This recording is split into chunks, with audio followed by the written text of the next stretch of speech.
8 reasons for the increase of wealth and the quality of life.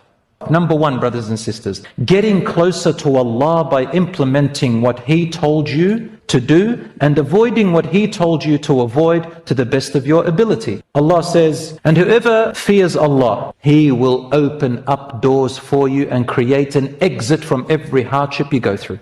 And then Allah subhanahu wa ta'ala says, He will provide you with sustenance from places you never imagined. And whoever relies truly upon Allah and trusts in Allah and assumes well of Allah, فَهُوَ حَسْبُهُ. Allah is enough for you if you trust in Him. You need no one else. The second way to increase your wealth and quality of life is to be proactive, meaning avoid procrastination. And one of the ways the scholars say is try to wake up early, not procrastinating and leaving things to the last minute. In general, starting early, you have a fresh mind, a more focused mind, your body is energized. If you're not able, then remember that every hardship and every struggle that you go through, Allah subhanahu wa ta'ala will not let your efforts go in vain. Number 3 is optimistic mindset, planning and setting goals. The Prophet ﷺ would wake up in the morning and he would plan his day.